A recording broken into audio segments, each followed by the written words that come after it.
Leonard was my best friend. Was he? But we played all winter together, but we didn't talk all summer.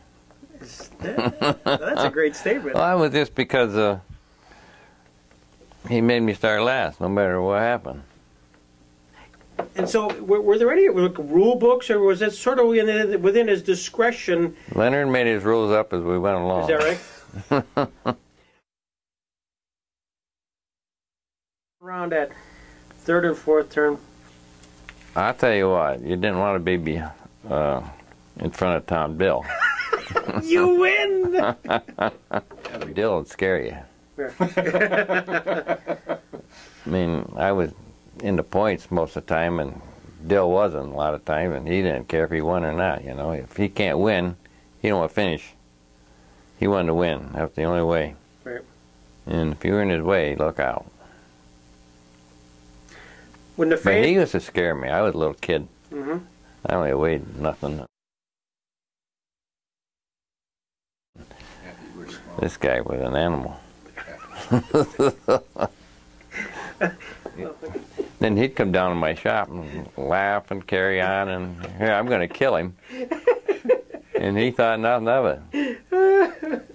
But good. It's unanimous. I can't believe it. It's the same story. I used to start, you know, we used to qualify out and had the javelin then out to Conneaut. And I'd be on the pole, and Tom Bill be, well, you could pick. I'd take off the pole, and Tom Bill inside. And when you go by the flag at Conneaut, you get going pretty good. Mm-hmm. And Tom Bill on the inside of you, you knew you were over that bank. I mean, there's no way you had to let off, because he's going to put you right over the bank. The race is over, and you're in the pits. It's a kind of a long 25, 50 lap, whatever, just guys that were more likely to jump out of the car and just sort of point fingers and just a little hot-headed. Yeah, Floyd Finelli.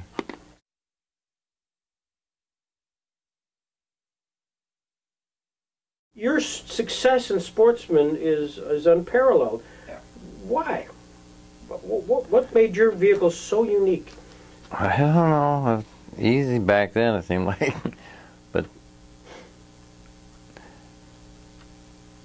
well, mine was lighter without a doubt. Mm-hmm. When it first, I had the edge. I had Frank, and I had all I wanted to do was race then. Mm-hmm. And it was, I don't know, lucky.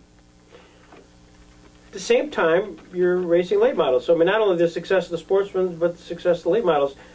Was that hard to just, no, from a driving perspective? No, back then the little cars were faster than the big ones. Mm-hmm. 'Cause we had races together, and the sportsmen would outrun the big ones. Did you have a preference? Oh, I like the little ones, yeah. I like open wheels, because you can see where you're putting them. Right. Yeah, open wheel was my favorite. Who was the guy that was really running you? Skip and McGurk, Stroker. Jay come in later, yeah.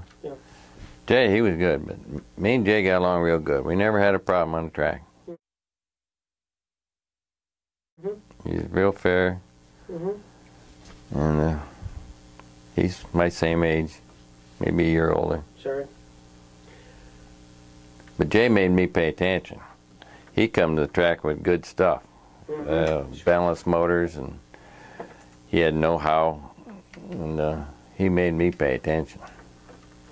Because I kind of had it made until he come there for years.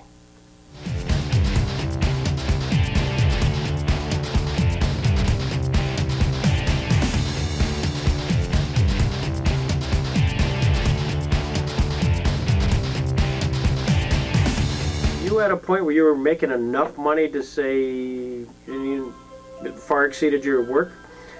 Oh yeah, I lived on my race car for about 3 years. Did you really? Yeah. But they don't have retirement, you know.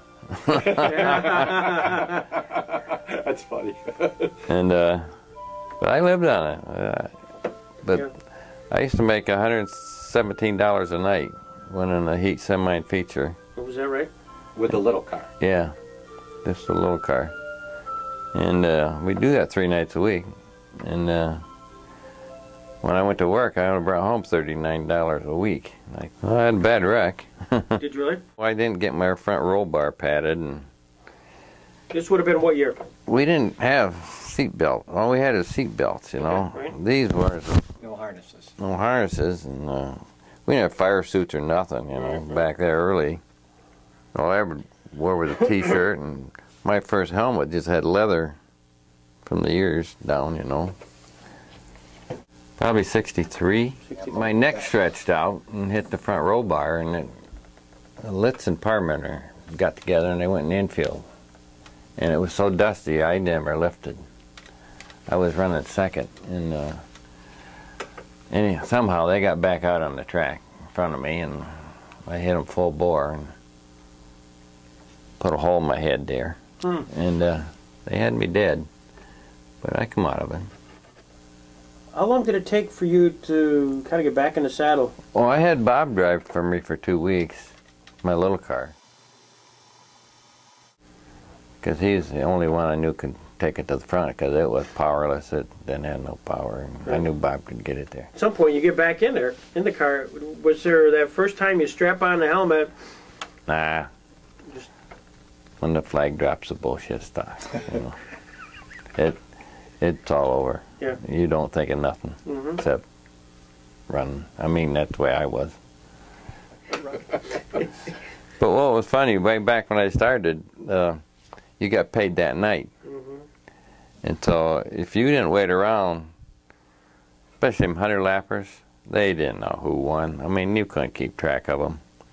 And you'd have to wait until I got home 4 or 5 in the morning. I had to be work at Sabania at 7. And but if you didn't wait, they kept sliding you back. Because the guy, well, the squeaky gear gets the grease, you know. Right, sure. If you were gone, and they didn't know. And it was hard to keep track of 87 cars, and half of them stop, go into pit, and then they come out later, and they let their wives score. Yeah. It said, Charlotte, his wife, he said, put me down for 98 laps, no matter what.